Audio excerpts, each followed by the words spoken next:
Welcome to the brand new advocacy series on the Narcolepsy Navigators podcast, where lived experience meets powerful storytelling and every voice makes a difference. I'm your host, Kerly. In this special series, we're shining a light on the changemakers, advocates, and the everyday heroes who are breaking the silence in their field. Each episode will take you behind the scenes of what it really means to fight for awareness, equality, and understanding in healthcare, education, employment, and beyond. From patients and parents to professionals and policy shapers, we'll hear how they are navigating systems, building communities, and driving change. Because when we speak up, things shift. When we come together, we move mountains. Get ready to be inspired, informed, and empowered. This is Advocacy in Action. This is Narcolepsy Navigators podcast.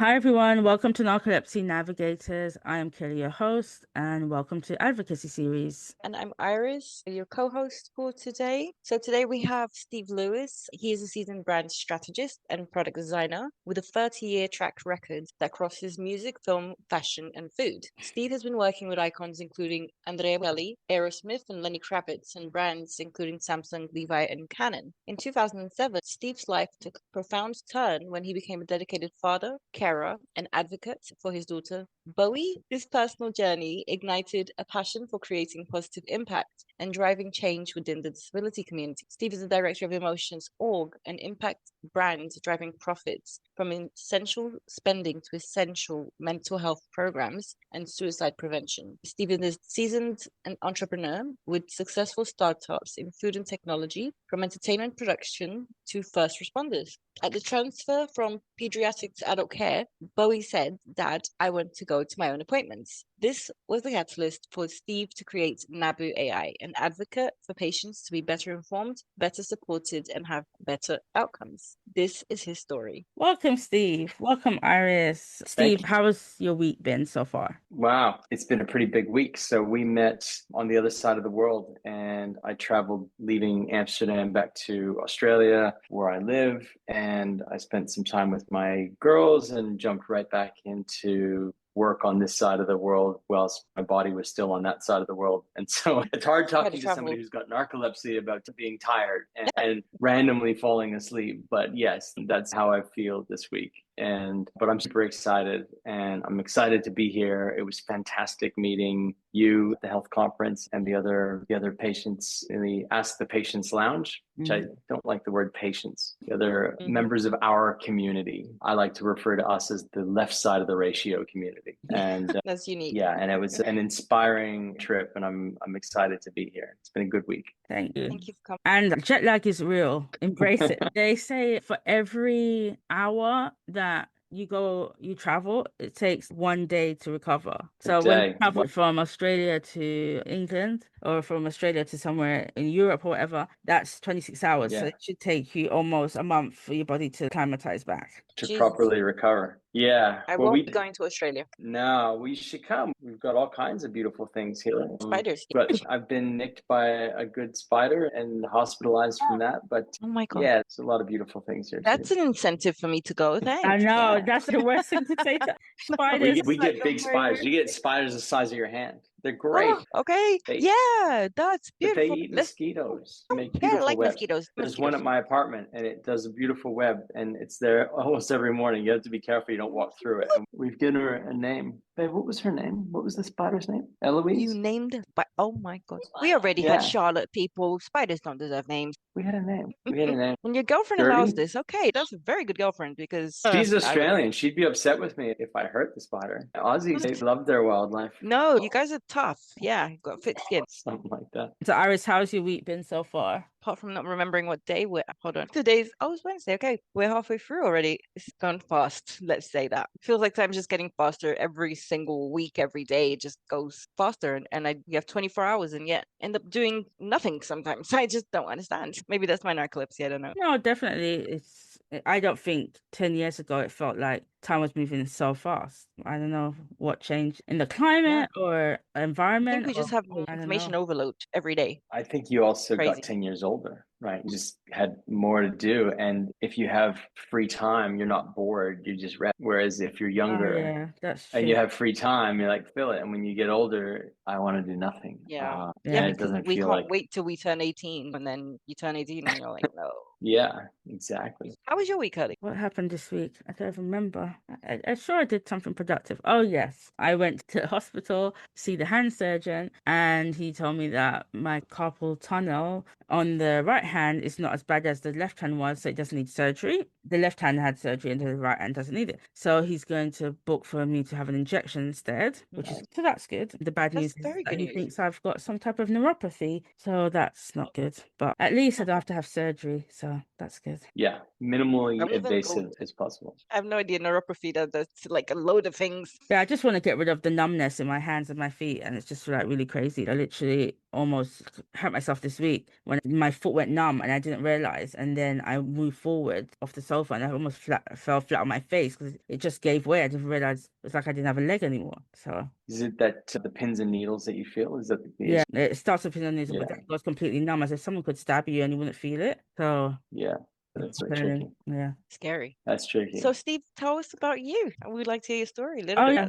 Steve, could you introduce yourself to the audience? Your name, where you're from, your age if you feel comfortable, and My age. Oh, I don't know if I feel comfortable. that's The okay. Stop best kept laughing. secret. That can be a secret. Yeah. Your name, where you're residing, Yeah. who you are, and what you do. Okay. Hi, everyone. Hello, audience. It's a pleasure to be here. My name is Steve Lewis. I'm the founder of a company called Nabu AI, and I met Kerly at the HLTH conference in Amsterdam this year, which was fantastic. I'm born in Toronto, Canada, but I currently reside in Sydney, Australia, where I am right now. I started my journey in the health space creating a product for my daughter to use. She said to me one day, "Dad, I want to go to my own appointments." And I thought, that's an interesting problem to solve. She should be able to go to her own appointments. She should know how to communicate and how to be communicated with, and then how to be a good patient. What are all the things that you need to do? And on the heels of that, we created Nabu, and it just started to spiral. And I was about to say out of control, but it's actually very much in control, where you think about your health journey and you think about all of the places that you need to repurpose that information, and you need to continually tell your story, but you don't want to. You don't want to be identified as a patient. And I said that earlier. I don't like the word patient because you're constantly being told you're a patient, something's wrong with you, you're not well. And that's not the case. It's just an untypical situation that you're dealing with. You're part of a community. And every time you enter a situation and you have to identify yourself as that, it's a negative experience. And so I thought,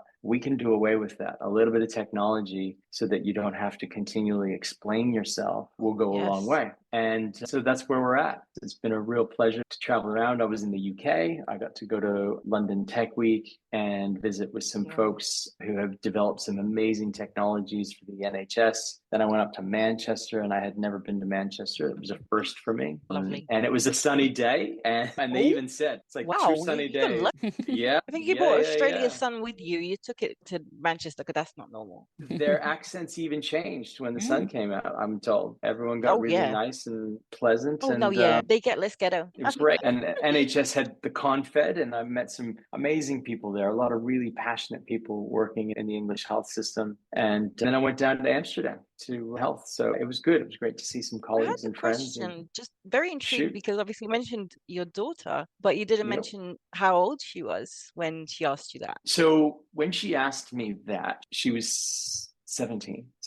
Yeah, 17. Yeah. So still young. We're in the process of transitioning from pediatric care to adult care. And Bowie's been one of these young women she's just constantly out in the world trying to do her own thing. She's got this attitude of, I'm going to show you, I'm going to get that job, and I'm going to do that work. Love that. And I can lift it on my own. And you probably witnessed this a lot in your own journeys, but the people who have the most to complain about complain the least, and they just want to get out there. And that's her thing, right? I missed a flight, and I was out in Western Australia, which is pretty far from everywhere. So I was out on a mine site, and I missed my plane because of a power outage. And Bowie said to me, "Dad, I want to go to my own appointments." I was arranging a support worker to take her to a pre-op appointment with a surgeon. And she just said, "Dad, I want to do it on my own." And I thought, that's interesting. What a great problem to solve. And I got very lucky.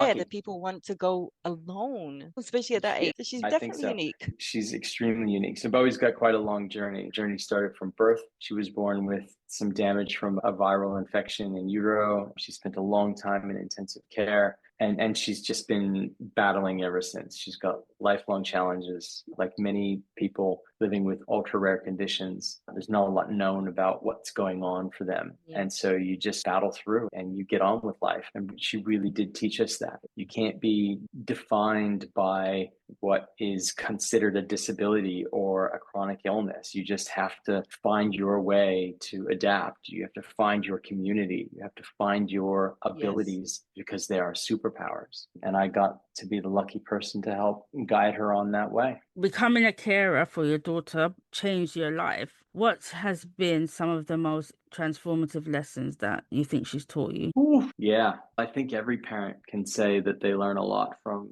their kids. Yes. I had a bit of a unique one. I was in a career that I absolutely loved. I was living in Los Angeles and I was working with a pretty amazing group of celebrities, and we were designing clothes for a big retail campaign. And Bowie was born. She brought into this earth under difficult circumstances. And so you go from one day you're educated, successful, you're living the life that you are defining for yourself. And the next day, you're standing in front of a wall of machines that's pumping into your child, that you're having everything being monitored for you, and you don't understand anything. You don't recognize the room that you're in. You don't understand what's going on. None of what you're taught is what's happening for you, and you're alone. It's a pretty scary place. You feel very disconnected. A lot of responsibility, and you feel very disconnected from the world. For me, it was a real journey. It was a journey for healing in a lot of areas, but I think that the thing that I learned the most would be, you have to let the raw material out and then work with it rather than judge your initial reactions. To take a deep breath and to allow somebody the process of learning and understanding. And it's taken me a long time to get it.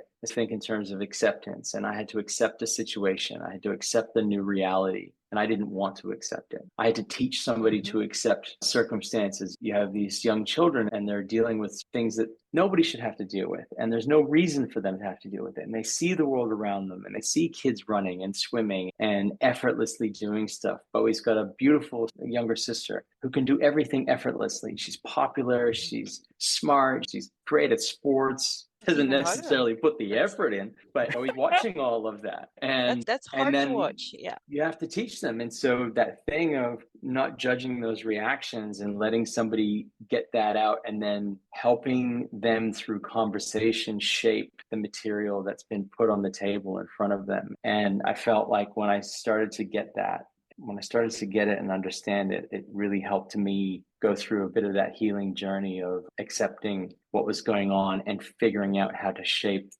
this piece of art that is this life that we live into something that I loved and made it beautiful. Gave up on a lot to do it. We did mention that you worked with quite a few completely different lifestyles, let's say a little bit more celebrity and luxurious that many people will probably never get to know, and to go from that such a different disparity to this world of chronic illnesses. Maybe, do you think it kind of gave you a different sense of purpose in life as well? Oh, absolutely. It definitely opens your eyes up. You listen to people complain and then you walk into a children's hospital and you see what's going on and you spend time in an acute care scenario and real tragedy. It's blood and tears. It's hardcore. It changed everything about me. You watch the news and war, right? People going into battle. I immediately think of nurses every day, every hour of every day, every minute of every hour of every day. And they're doing that exact same thing. They're like soldiers. They're getting paid to do a job that nobody else wants to do. They're walking into a situation that most people can't handle, death,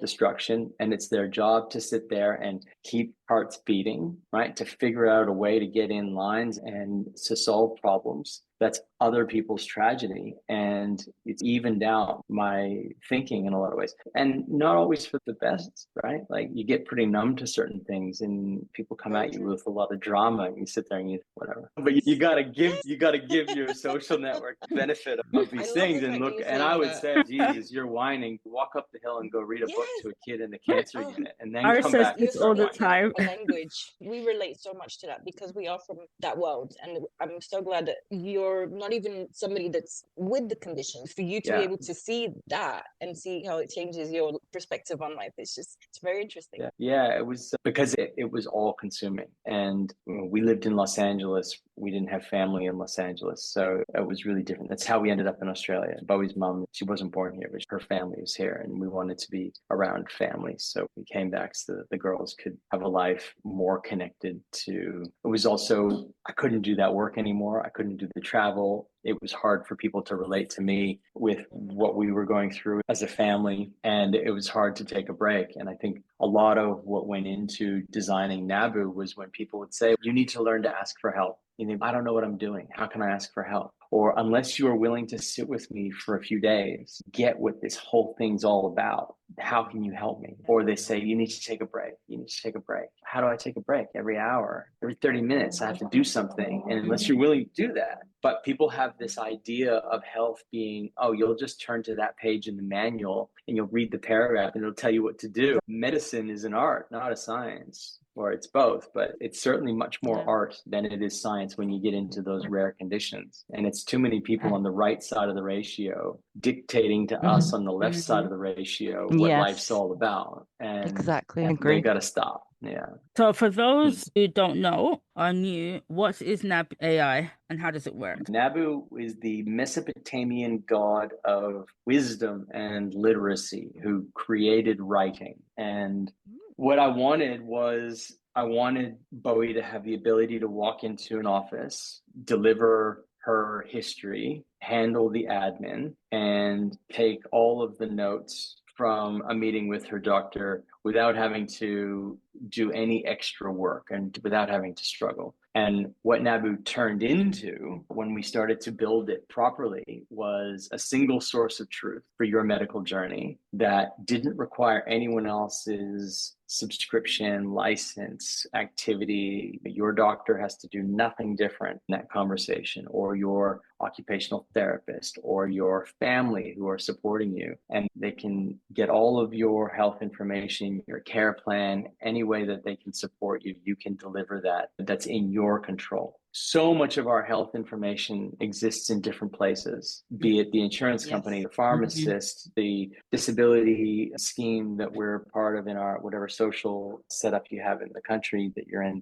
the school. And everyone's got this amazing technology that's being developed for them in order to handle that information. However, none of it is in the patient's hand. What you get is an envelope in the mail that gives you a letter, and you have to go and repurpose that information to the next place, the community program, the support worker. It's your responsibility. And so for me, it was about creating something that could collect all of that information and then repurpose it instantly everywhere you needed it. And it's been an interesting journey, right? You hear a lot of people talk about the complexity of health technology and the compliance and the security. And I always say, okay, did you run that same compliance and security on the post office? Because the last I checked, that ain't secure. Mail's getting stolen and disappearing. That's my health information that's in the mail. So unless you've done that, you can't say that I need to do anything different. And legally, we don't. Legally, we protect you. Your information is yours, and these are your notes. This is exactly like your notebook, but it's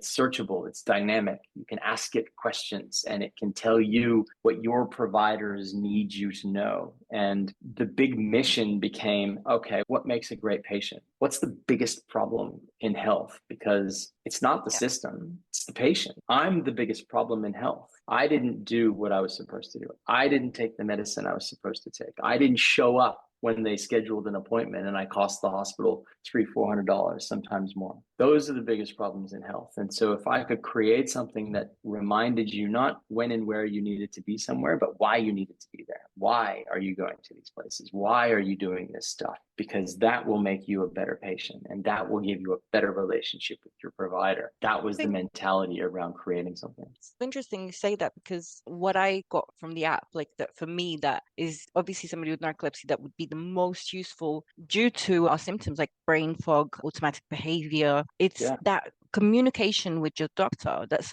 when under pressure and you go to an appointment and you forget what you've been experiencing and why did you even come here? Oh God, what was I supposed to say to him? And it really does seem like that could be like pivotal for all kinds of conditions. 100%. Stuff that Like I could put my hand up and say, yeah, this happened 2 days ago and it was 3 weeks ago or a month ago, or it happened a month ago and I said it happened yesterday. Like that thing of what you think for absolute certain, when you've written it down and you look back on it, it's pretty remarkable the conclusions our brain tells us. And I'm not saying that any of us are liars. And I'm not saying we're being deceitful. We're tired, right? Yeah. We're afraid. We're not acting at our best. And when we have information or when we get support from people, it's in various places. Kerly, how many messengers do you have on your phone? Yeah. Facebook, Instagram, text message, Signal, Telegram. Telegram. Yes. Some funky ones on there. Yes. No, for my friend in Australia who refuses to use WhatsApp. There you go. How many email addresses do you have? So when people start sharing, see, she's got one for the dating apps. I'm sure you got a special email address. We have, actually, email doesn't allow me to create anymore. No, see, there you go. That's a lot of. She's got Portugal. She's got the UK. There's all kinds of things going on. Anyway, so you have all of this information, and it's everywhere. So when you go to your doctor and, they've got a lot of people that they have to serve, and you have your 15, 20-minute slot, and you're looking for information and they're looking for information, then you're not talking. And then we start talking about why can't we find these things? And what was that dose history? When did that medicine stop? And you're just spending all of your time looking for less meaningful things. And so to have all of that stuff in one place, and the challenge for us then becomes, how do we innovate on that? How do we add to it? And the beauty of 2025 technology is that everything is so scalable so quickly. So we've been able to build this in less than a year. Wow. And I'm so grateful. And I'm very flattered by the caliber of the people that have come to support this journey. Some incredible doctors, a guy called Dr. Peter Steer. He was the chief executive of Great Ormond Street Children's Hospital. And he's now in Melbourne. He's a neonatologist. And I was telling him about my goals about getting it to market in less than a year. And he was telling me about his goals of getting back into more dedicated children's health. He was at another hospital at the time, an adults hospital. And he's now back in children's health, running Melbourne Children's Hospital, and understands the problems that we're solving around the patient experience, the family experience around the patient, our users, and he's introducing more people in his network. And another ex-NHS executive director of health and patient data, Tim Kelsey, he saw what I was doing and instantly jumped on board to say he was big in health informatics and creating systems to share data in order to improve operations, improve outcomes. He's worked with the World Health Organization, with the NHS. He came over to build our digital health network and agency in Australia, and he climbed onto the Nabu family tree and joined as our chairman. And you think, why are all these really successful, seasoned professionals trying to help some knucklehead dad who's just trying to get through life a little bit easier? And truly blessed by our team. As somebody from Portugal, is the app available worldwide yet?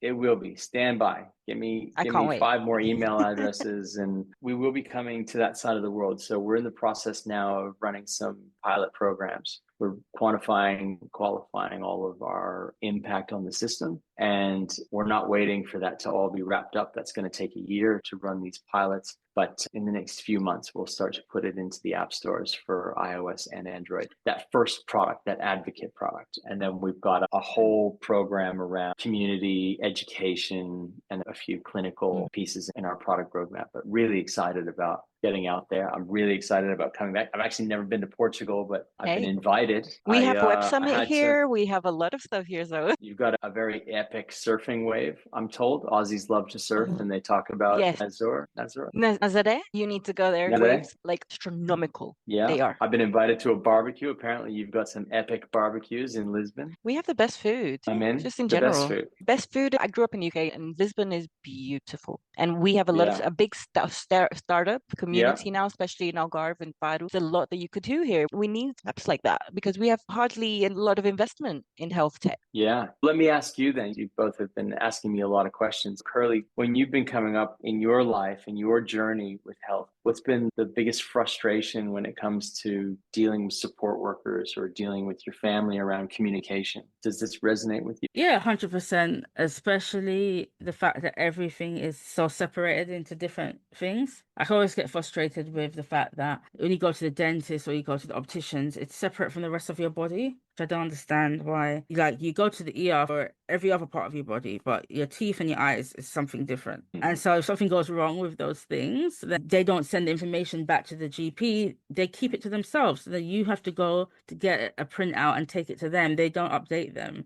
And that's frustrating. As somebody with 5 sleeping disorders, Curly, is like anything 5. else? Yeah. And how Then about when you? you're talking to the Sorry. doctors as well, my whole thing is I know that they have a lot of patients to see, but when you go in, sometimes they ask you like for a list of what medications you've been on, or if you go to the ER, they ask you, and if you have multiple comorbidities or you have a complex medical history, I'm sometimes shocked that they think that you know how to spell all of the medication that you're on. And I don't know And what when you get they it don't wrong, already have it. And yeah, and if you are able to spell everything, then they say, oh, wow, how comes you know all your medications off by heart? Then they don't think you're as ill because you can memorize them all. yeah. Oh, wow. Okay. In my case, and I'm going to split this into 2 parts, Steve, just because you mentioned medical and then family, which I think are 2 Yes. unique but very important points. And I think a lot of us, at least in the narcolepsy community, because we have the diagnosis average onset is between 8 to 12 years, I think, something. Yeah.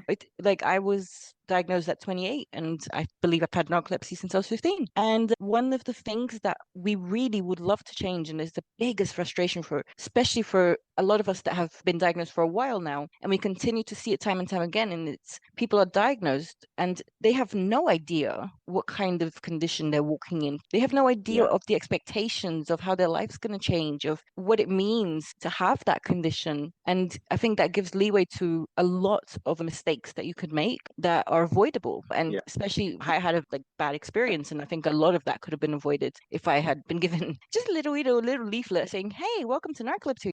Yeah. This is it. This is your community, and this is what can happen to you. And so that's one. It's like that kind of just that introduction to diagnosis. And the second, in family terms, we always say that, at least for most of us, and I don't want to say everybody because you're the example that is, luckily not every family is like that, but we usually see more support from strangers than our own families. Absolutely. And Absolutely. I think that it's has to very be hard. changed. I think it's Yeah. hard for them. But I think you brought up a really interesting point, because I get frustrated when I'm told I should have done something. And I now see a health journey in 3 columns. I see the human need that we all have because we're human. I see the social need being the system that we're being governed by. And when you go from one to the next, so much gets lost. And that system includes a bunch of technology and a lot of providers and different government rules and regulations and whatnot. And then I see a cultural need. And I think that's where you get into your family dynamics. When you speak to people in Saudi Arabia or the United Arab Emirates, there's a very different relationship between husband and wife, father and child versus mother and child. And whilst those dynamics are changing quite a bit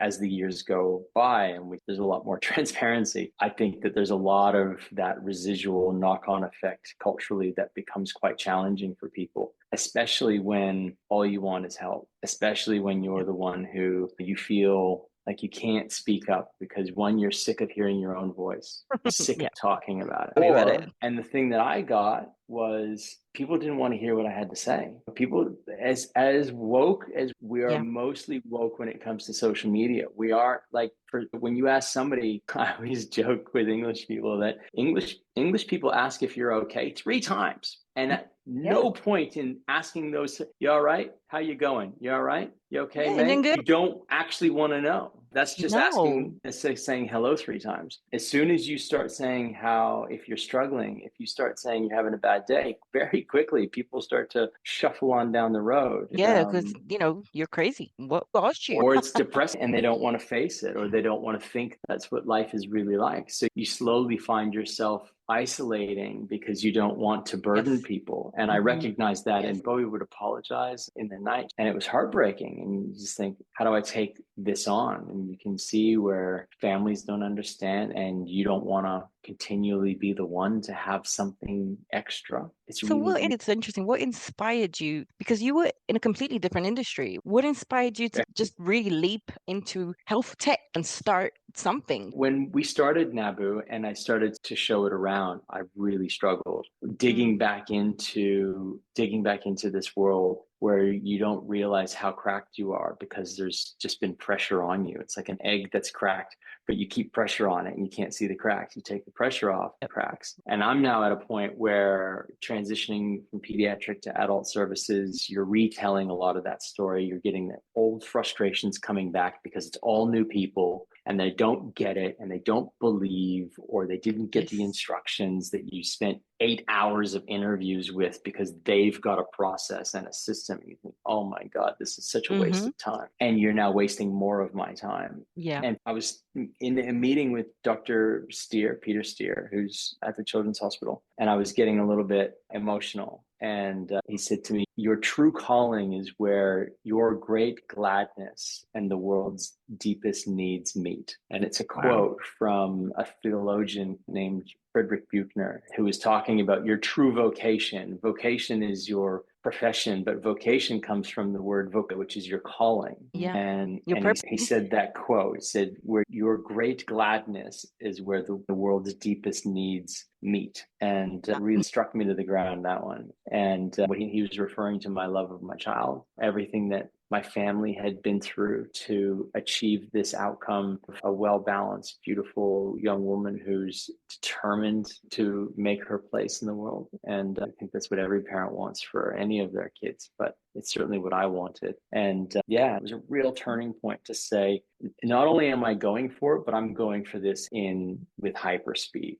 We're now foot on the gas and nothing's going to stop. It's been awesome. People, not just Peter, technologists, our chief technology officer, a guy called Ben King, I met him over a Zoom meeting and we realized we live up a hill apart. We could literally have walked to each other and spent the day together. Ben's a veteran. He was a young dad. I didn't even know his last name before we started really sketching this thing out properly because it just clicked. A guy in my neighborhood reached out to me because he saw that I put a company name on LinkedIn and he said, I don't know if you know what I do, but I'd like to introduce you to a few people who can help you with this product. And I asked him to get involved with the company because those people were really solid leaders in the health space and they were the right type of leader to gravitate around a product like this and a mission like this. Got it. They got it instantly and they wanted to be a part of it, which was just amazing. I'm truly lucky for that network and those people that have come to help out. When I'm having a bad day, I've got a photo of all of them and I look at it and I think, if they trust me and they've put their names and their time to helping me, then I can keep going. And of course, we've got some inspiration with our kids.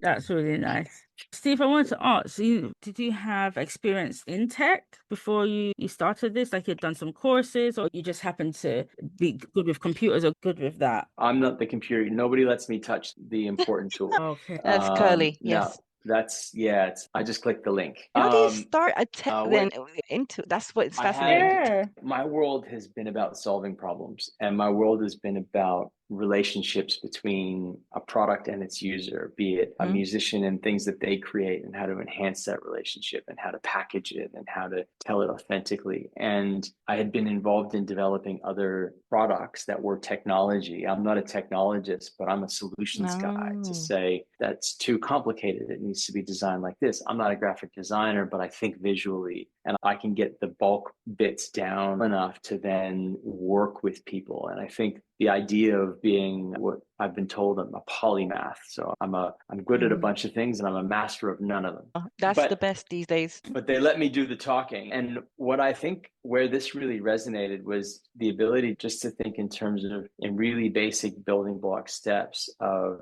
everywhere I needed the solution to work, how I needed it to work, what I needed it to do, and working with Ben and Ayush and Pooja, Drashti. We've got an amazing team.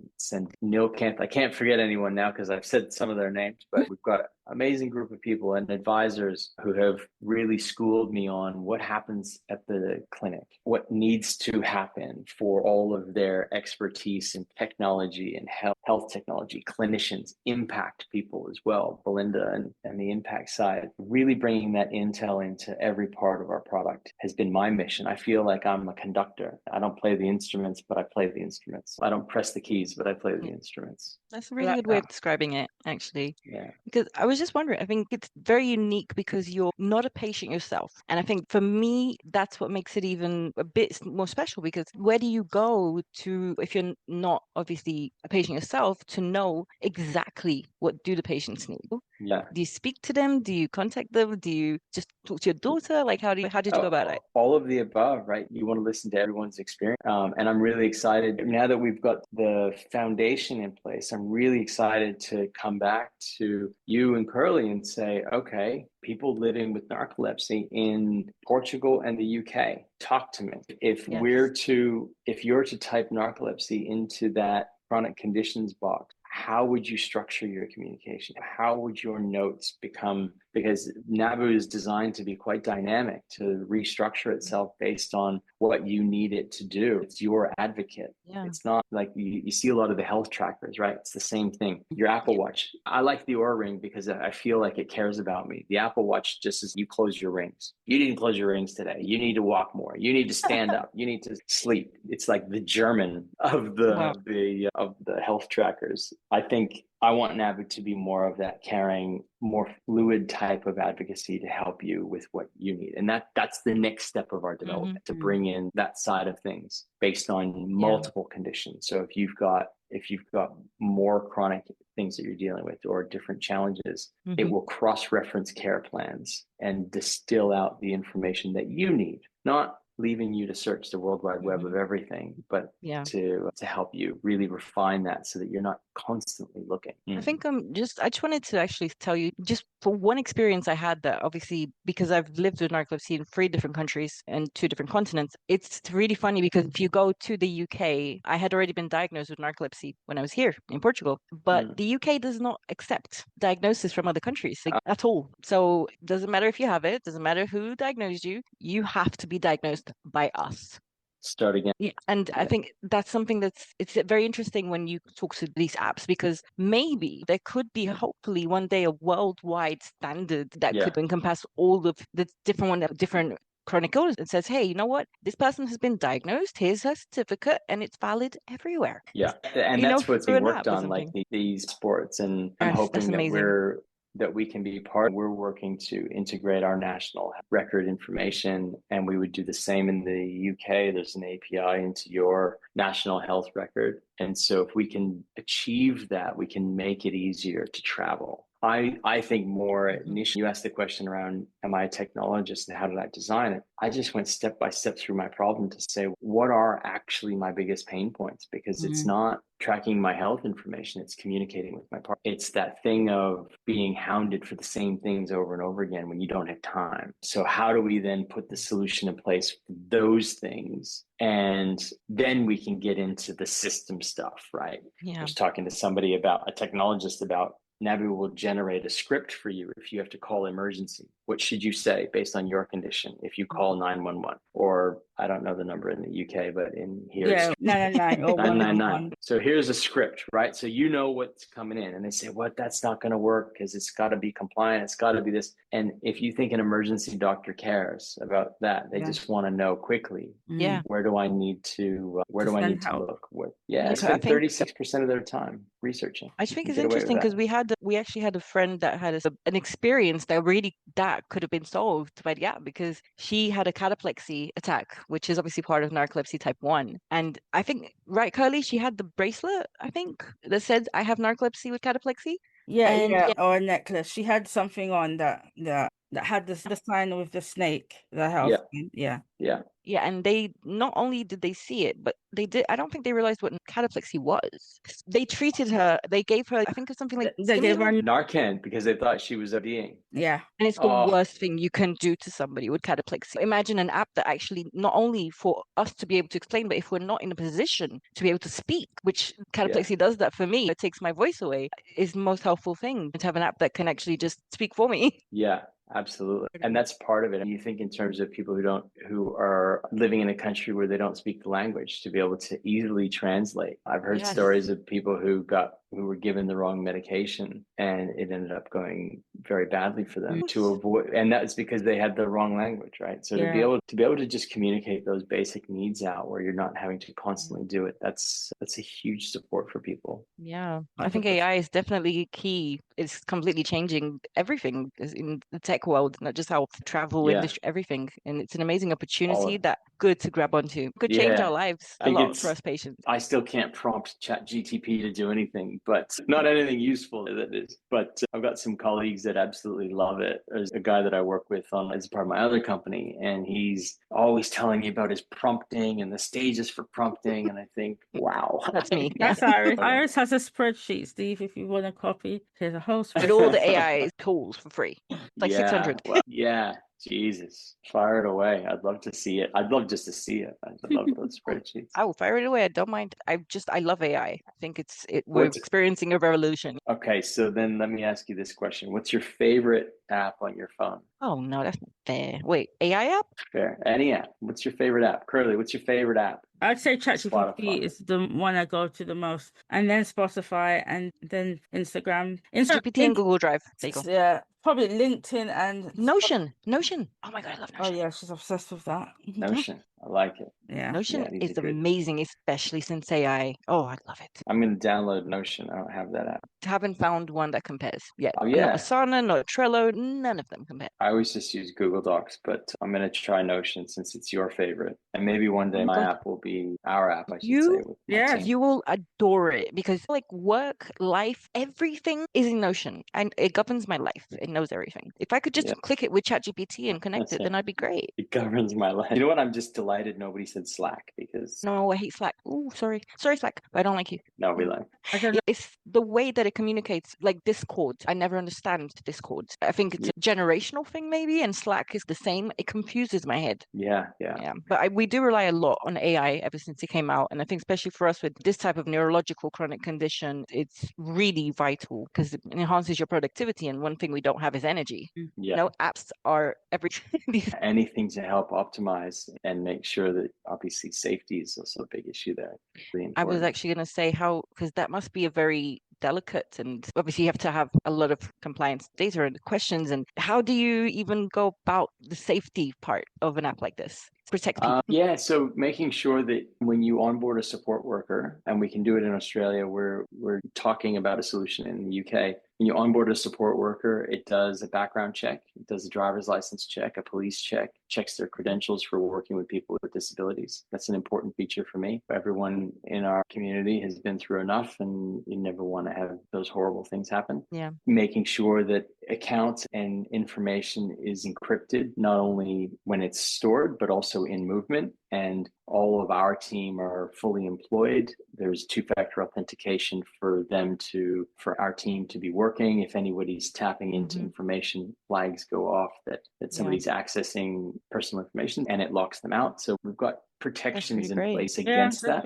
Like I've said to people, the information, it's important for safety, but when I was starting this journey, and certainly even today, when I needed help, I didn't care about that. Yeah. And I think, Kerly, in the first seminar of when I met you, took that photo together, and I hope we used that photo. Yeah. When we took that photo, so there was a guy behind us from one of the European countries, and he was saying, AI has now got your information, and you can do this and you can do that. And I thought, wow, this guy's never been sick. Because when you want help, right, and you need help, you don't care. Yeah, you'll email blank email addresses because that's what you need. I remember when we moved to Australia, and I said Bowie's oxygen machine needed servicing, and I sent a note to the doctor at the hospital who didn't really know me from Adam, and his office responded with this worksheet that said, so you think you need oxygen at home, and you fill out this worksheet, but there's nothing to do. There was nowhere to send it. There was no, these are the next steps. And you think, wow, I need oxygen and I don't know how to get it. Wow. How to get oxygen. And so I rang the company, and I made up a few little things that might not have been true, but I needed necessary. And my answer when I got called out on it was, Yeah, I'll tell the story, no problem. Probably don't want to go head to head, but own it. yeah, absolutely. We do what we need to do to get by. Yeah. Exactly. Completely understandable. I think we talk a lot about stigma, obviously, in our community as well, especially with narcolepsy. And I think that's one of the biggest problems. It's very hard for people to relate to something they've never experienced and they've never been close to or seen face to face. And I think it's very rare that we see parents who really give up their whole lives to dedicate their lives to helping their children deal with chronic illness. And I think it's beautiful and really, it's amazing, very amazing, because unfortunately, there's not a lot of parents like that. So I don't know if you've met any parents like that are the opposite kind of mentality to you. Look, I've seen things that I just don't understand, and I'm glad I don't understand them. And I struggled in our family dynamic. I feel like we've always had the right unified goals in mind, and there's ebbs and flows with everything. When one is strong, the other one can pick up the slack. And I feel very lucky. Bowie's mom and I aren't together, but we've never had an unkind war. We don't think so. Our girls don't know our struggles. We kept that very much to ourselves, and we kept our focus on what we needed to achieve, not just for Bowie, but for Harlow as well. Harlow is Bowie's younger sister. And I think disability and chronic illness adds a lot of challenge, and you'll see people weaponize their kids against each other, and they'll use illness to perpetuate this need to be a carer. They'll continually define their problems by their child, which when you get into marking what actually can bring somebody down, there's a remarkable effect. You start talking about somebody's disability and you can watch the decline. You talk about their illness and you can watch their sats go down and their blood pressure go haywire. And you don't realize the anxiety that's being created, the PTSD that's created and perpetuated. And too many parents, they get trapped in that quicksand and they don't know, which is really sad because people also won't tell them. And that's the other tragedy that you go through. It's kind of hard subject, isn't it? You have a flag that every time you wave it, people just say, it's so hard, it must be so tough. And you live in this script. I lived in it. I had a very good friend of mine. He said, Steve, sometimes I feel like I'm hearing the same script over and over again, and you might need to update it. And he was right, absolutely right. I was stuck in that rut of that past journey, and I needed to get beyond it. We all need to get beyond it. And I'm hoping that we can create these tools to help get us out of that situation. It's tricky. Hey, so I'm actually really struggling at the moment because I was up ridiculously early. We have 2 more questions for you. Yeah, please. Okay. Please. I'm sorry. But what I was going to say is I want a photo. I'm going to take a screenshot. Why not? But ask your questions first and then we'll smile for the camera.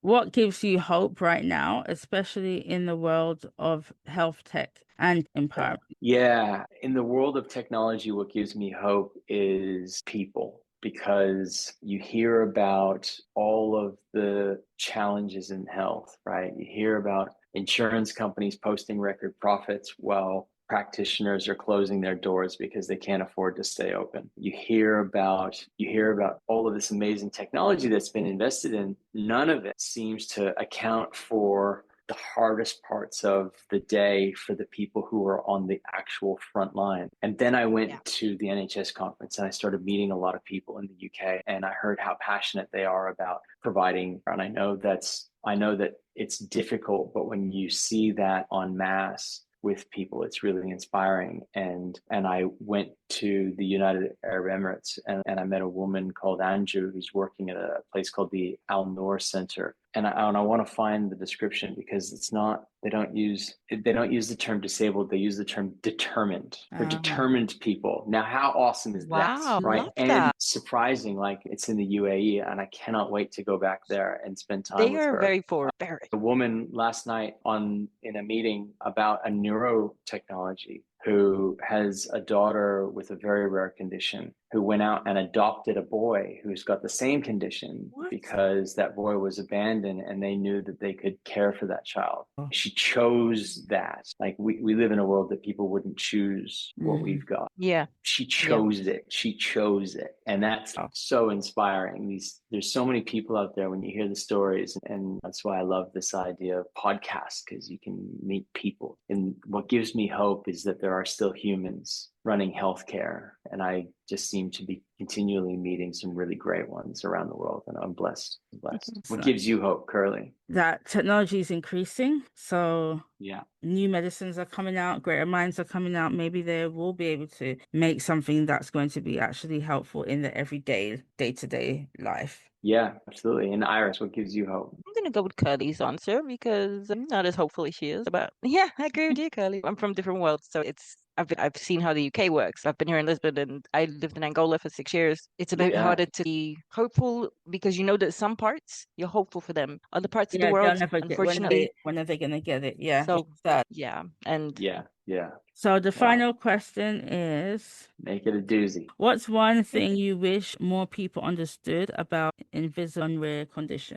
The first time I heard the word autistic, was from my dad when I was a kid, and I didn't have any comprehension of this in Canada, and he had a factory for airline parts, and there was a group of guys that worked in this area, and this guy called Daniel, and Daniel was hard to talk to. He played music, which made me really admire him. His brother spoke for him, and dad always referred to him as his best employee. And I thought, well, what's that? And then eventually I learned that Daniel was autistic. But what that meant was Daniel did his job incredibly well. He made things perfect, and he needed a bit of extra space for his needs, but he wanted to work. He showed up. He did his job incredibly well. And that was him. That was his superpower. Detail and precision superpower. That was one of the moments. I haven't had the most present relationship with my dad, and that was one of the moments that I realized that we are cut from the same cloth in a lot of ways. And as much as you don't understand somebody, you get these little kernels of really understanding them and maybe understanding yourself a little bit more. What I wish people would understand, especially now in this age of TikTok and Instagram, although we seem to be going now back to more reality,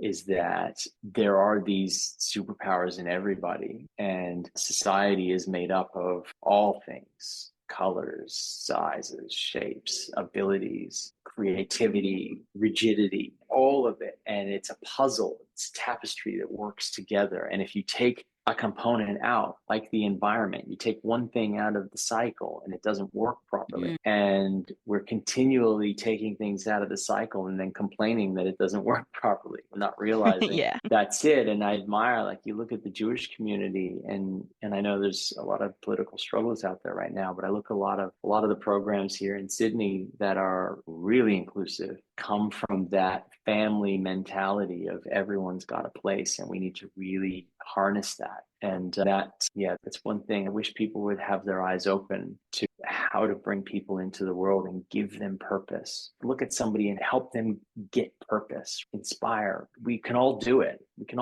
Yeah. And not enough people take their heads out that covered place. That's why we have the podcast. Our motto is share a story to change a story. So hopefully one by one we can. That's great. Change everybody. Share a story to change a story. I like that. Yeah. Well, hopefully. Thank you, Steve, for coming on. Thank you so much. It's been a pleasure. Thank you. It's such a pleasure. I feel so lucky to be here, and I hope to follow up again when I get you the app and you can play with it. I won't forget, because I need. Excellent. Thank you so much, Steve. Have a great day.